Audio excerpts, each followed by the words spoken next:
ሰላም ዌልካም ባክ ቱ ክብካብ ፖድካስት። ዛሬ የምንነጋገረው ዲኤችኤስ ፕሮፖዝ ስላደረገው አዲስ ሩል ነው። እኔ ክብካብ ነኝ፣ በአሜሪካን ሀገር የኢሚግሬሽን የህግ ባለሙያ። በዚህ ፕሮግራም የተለያዩ የኢሚግሬሽን አፕዴቶችን እያዝንላችሁ እንቀርባለን። ዛሬ የምንነጋገረው ዲኤችኤስ አዲስ ፕሬዘንት ስላደረገው ፕሮፖዝ ስላደረገው አዲስ ሩል እና አዲስ ሜሞ ነው።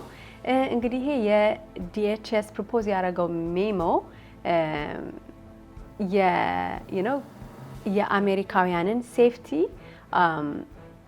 ፕራዮሪታይዝ ለማድረግ የአሳይለም ሲከሮችን ማመልከቻዎች በሙሉ ስክሪን በደንብ አድርጎ ስትሬንግዘኒንግ ዘ ስክሪኒንግ ኦፍ አሳይለም ሲከርስ ነው የሚለውና አሳይለም ሲከሮችን በደንብ አድርገን ማየት አለብን፣ መፈተሽ አለብን።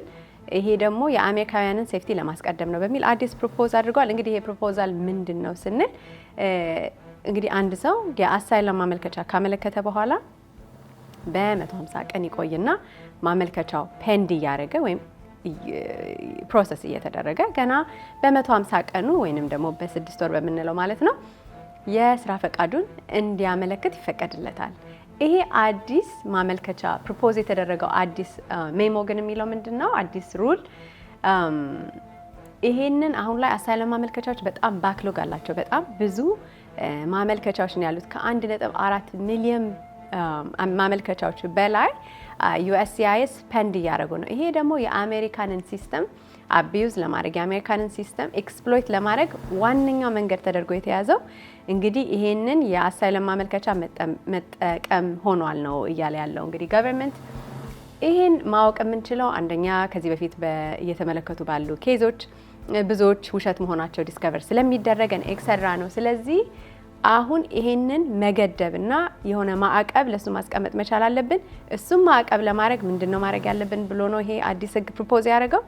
አንድ ሰው የአሳይለም ማመልከቻውን አመልክቶ የአሳይለም ማመልከቻው እስኪጸድቅለት ድረስ የስራ ፈቃድ እንዳያመለክት መታገድ አለበት የሚል አዲስ በጣም ዴንጀረስ እና አደገኛ የሆነ ሜሞ ነው ማለት ነው። እንግዲህ ይሄ ሜሞ ምን ማለት ነው? ለአንድ ሰው አንድ አሳይለም ለሚያመለክት ሰው ምን ማለት ነው ማለት ነው? ለምሳሌ አንድ ሰው አሳይለም አመልክቶ የአሳይለም 5 ዓመት ሙሉ ፔንድ ሲያደርግ ያለምንም ስራ ፈቃድ ቁጭ ይላል ማለት መኖር አይችልም ማለት ነው ቤዚክሊ። ምክንያቱም በህገ ወጥ መንገድ መስራት አይቻልም። እንደገና ደግሞ አሁን ባለው ሁኔታ ደግሞ ክሎዝሊ የካሽ ስራ ሚክሰር ላለመስራት ክሎዝሊ ያንን ማኒተር ማድረጋቸው አይቀርም። ያ እንዳለ ሆኖ ያ የስራ ፈቃድ መመልከት የሚችለው የአሳይለም ማመልከቻው አጁዲኬት ተደርጎ የጸደቀለት ከሆነ ብቻ ነው ያ ሰው የሚል እንግዲህ አዲስ ሜሞ ነው የወጣው ማለት ነው። ይሄ ማለት እንግዲህ ብዙ ጊዜ አሳይለም ሲጸድቅ ኦቶማቲካሊ እነሱ ራሳቸው የስራ ፈቃድ እሹ ያደርጋሉ። ሆኖም ግን እስከዛ ጊዜ ድረስ እንዲሁ መጠበቅ አለባቸው የሚል አዲስ ሜሞ ነው የወጣው። ይሄ እንዳልኩት ገና ሜሞ ነው። ፋይናላይዝ ይደረጋል አይደረግም፣ አፕሩቭ ይደረጋል አይደረግም። ይሄ ሜሞ የሚለው እንግዲህ አብረን የምናየው ይሆናል ማለት ነው። እንግዲህ ይሄንን ሩል ያወጣሁት ይሄ ፕሮፖዝድ ሩል የትራምፕ አድሚኒስትሬሽን ኤግዜኪቲቭ ኦርደር 14159 ንን ሰፖርት ያደርጋል በሚል ነው። እንግዲህ ፕሮቴክቲንግ ዘ አሜሪካን ፒፕል አጌንስት ኢንቬዥን የአሜሪካን ሕዝብ ከወረራ ለመከላከል በሚል የወጣውን ይሄንን ኤግዜኪቲቭ ኦርደር የሚደግፍ ስለሆነ እንግዲህ የስራ ፈቃዱ መከልከል አለበት ብሎ እንግዲህ ዲፓርትመንት ኦፍ ሆምላንድ ሴኩሪቲ ዲኤችኤስ ነው ይሄንን ሩል ፕሮፖዝ ያደረገው። እንግዲህ በጣም በድጋሚ በጣም ዴንጀረስ ነው። እንግዲህ ስፔሲፊክ የሆኑትን ለምሳሌ ኦልሬዲ አሳይለም ማመልከቻ አግኝተው የስራ ፈቃድ ተቀብለው የስራ ፈቃድ ማደስ የሚኖርባቸውን ያጠቃልላል አያጠቃልልም ኤክሰራ የሚሉትን ዝርዝሮች እንግዲህ በሚቀጥለው ይዘንላችሁ እንቀርባለን። አሁን ግን በድጋሚ ይሄ በጣም አደገኛ የሆነ ሜሞ ነው። አንድ ሰው የተለያየ አማራጮች ከአሳይለም ውጪ ያለው ከሆነ እነሱን ኦፕሽንስ ከጎን ኤክስፕሎር ማድረግ ይጠበቅበታል ማለት ነው። ያው እንደምታውቁት የኢሚግሬሽን ነገር ስፔሻሊ ዲስ ዴይስ በጣም ኮምፕሌክስ እየሆነ አዳዲስ ሩሎች ኤቭሪዴይ እየወጡ ነው። ከዚህ ጋር ተያይዘው እንግዲህ እንደምታውቁት የአሳይለም ማመልከቻዎችን በተመለከተ ፋይናል ዲሲዥኖች ላይ ፖዝ እንዲደረግ እንግዲህ ኦልሬዲ ውሳኔ ወጣ እንደሆነ ፕሮባብሊ መረጃው ይኖራችኋል። ይሄ ማለት እንግዲህ የዩኤስሲአይኤስ ፋይናል ዲሲዥንስ አሳይለም ላይ ያሉትን ፋይናል ዲሲዥንስ ፖዝ እንዲደረጉ ፎርም I-589 አፕሊኬሽን ፎር አሳይለም ኤንድ ዊዝሆልዲንግ ኦፍ ሪሙቫል የሚባለውን ፎርም አንድ ሰው ፋይል ሲያደርግ እንግዲህ እነሱ ማመልከቻዎች ዋና ውሳኔያቸው ፖዝ እንዲደረግ ውሳኔ ያወጣ መሆኑ ይታወቃል። ይሄ ውሳኔ እንግዲህ ምን ማለት ነው? አሳይለም ማመልከት ይቻላል። ዳትስ ኦፕን and not only that ፕሮሰስ ያደርጋሉ፣ አድጁዲኬት ያደርጋሉ። ፋይናል ዲሲዥኑ አፕሩቭድ ነው ያ ማመልከቻ ወይንስ ደግሞ ዲናይድ ነው የሚለው ግን ፖዝድ ሆኗል እና ይሄ ማለት እንግዲህ ሎንገር ዌቲንግ ታይምስ ይኖራሉ። ፓሲብሊ ሪኢንተርቪው ሊኖር እንደሚችልም ደግሞ ሰጀስት እየተደረገ ነው። ይሄ ማለት ደግሞ ኤክስፓንድድ የሆነ ኬዙ ምን ይመስላል፣ ትክክል ነው ወይ፣ ሌጂቲሜት ነው አይደለም፣ ኤክሰራ የሚሉት በሙሉ እንግዲህ በጣም ክሪቲካሊ የሚታዩበት ጊዜ ስለሆነ ይሄ ፖዝ እንግዲህ በሌላ መልኩ ደግሞ ብዙ አፌክት የሚያደርጋቸው ነገሮች ይኖራሉ ማለት ነው። እንግዲህ የትራምፕ አድሚኒስትሬሽን ይሄንን ፖዝ ያደረገበት ዋናው ምክንያት ገለጻ ሲያወጡ ኦልሬዲ በባይደን አድሚኒስትሬሽን ጊዜ ፋይል የተደረጉ ኬዞችን እንደ አዲስ በደንብ አድርጌ ፈትሻለሁ። አሁን ቅድም እንደተናገርኩት ከ1.4 ሚሊዮን በላይ ማመልከቻዎች ፔንድ እያደረጉ ነው። USCIS ብቻ ማለት ነው። አፈርማቲቭ ኬዝስ ዲፌንሲቭ ሳይሆኑ ወይም ደግሞ ኮርት ያሉ ኬዞች ሳይሆኑ USCIS ያሉት ራሱ 1.4 ሚሊዮን የሚሆኑ ኬዞች ናቸው። ስለዚህ እነሱን የማየት ወደ ኋላ ተመልሶ ኬዙ ትክክል ነበረ ወይ አይደለም ኤክሰራ የሚል ፍተሻ አደርጋለሁ ነው እያለ ያለው ማለት ነው። ስለዚህ ይሄ ኬዞችን በደንብ አድርጎ ድል ያደርጋል ተብሎ ይገመታል። ስለዚህ ከዚህ በተጨማሪ ደግሞ ከዚህ በፊት የነበሩ ፕራየር አፕሩቫልስንም እነሱንም ገብቼ ይፈትሻለሁ ያለ ሲሆን ይሄ ደግሞ እንግዲህ ከዚህ በፊት የወጣ ሜሞ ላይ ኦርደር የተደረገ ነው ማለት ነው። ይሄ ኮምፕሬሄንሲቭ የሆነ ሪቪው ወይንም ደግሞ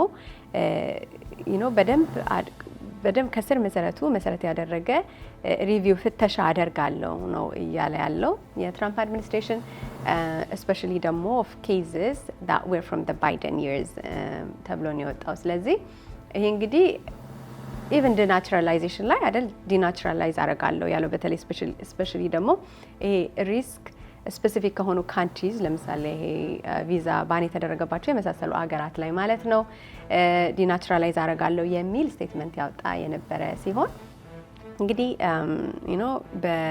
በሳምንት በአንድ ወር እስከ 200 ኬዞች ድረስ ዲናቹራላይዝ እንዲደረጉ ኦርደር የወጣ የነበረ መሆኑ ይታወቃል። ከዚህ ጋር ተያይዞ ነው እንግዲህ ይህንንም ኮምፕሬሄንሲቭ የሆነ ሪቪው አደርጋለሁ የሚል ስቴትመንት የወጣው ማለት ነው። ስለዚህ አሳይለም ወይንም ደግሞ ናቹራላይዜሽን ኢን ሪሰንት ይርስ ያገኙ ሰዎች ስፔሻሊ ዊዝ ኤኒ ክሪሚናል የሆነ ባክግራውንድ አይደለ ክሪሚናል ሬኮርድ ያለው ባክግራውንድ ያለው ሰው ካለ የሆነ ይህ ክሪሚናል ባክግራውንድ መኖሩ አግሬሲቭ የሆነ ሪቪው እንዲደረግበት ሊያደርግ ይችላል ማለት ነው። ስለዚህ this በተለይ ስፔሻሊ ክሪሚናል ባክግራውንድ ያላችሁ ኤክሰራ ሰዎች ናቹራላይዜሽን ኤክሰራ ፋይል ለማድረግ it might not be a very convenient time unless you can properly document አንደኛ ማይነር ኦፌንሶች ሊሆን ይችላሉ። ሁለተኛ ደግሞ የዲስፖዚሽን የኮርት ዲስፖዚሽን ፔፐርስ ያላችሁ ከሆነ እሱን እንግዲህ ፕሮቫይድ አድርጋችሁ አንድ ላይ ኬዙን እንዲታይላችሁ ማድረግ ትችላላችሁ ማለት ነው። በድጋሚ ከብካ ፖድካስት ነው። አብራችሁ ቆዩ።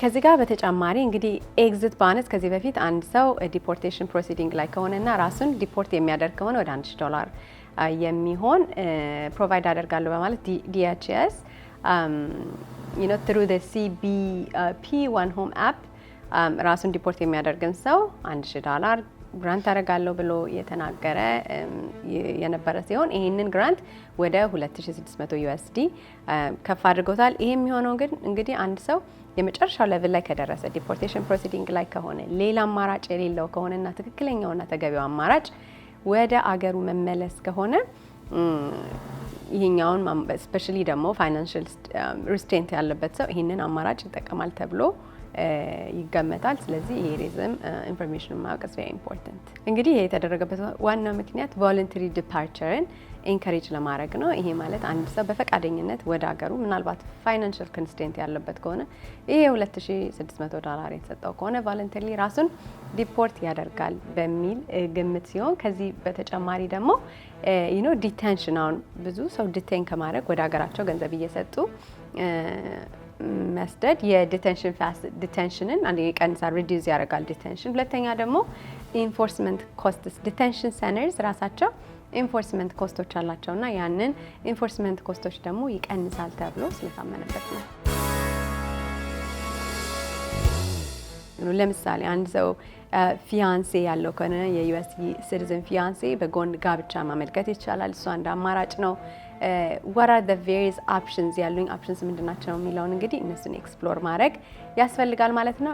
ይሄ ፕሮግራም ይጠቅማል ብላችሁ የምታምኑ ከሆነ ለሌሎች አጋሯቸው፣ ሼር አድርጉ። እንግዲህ stay informed and stay empowered። በሚቀጥለው ፕሮግራማችን እስከምንገናኝ ድረስ ሰላም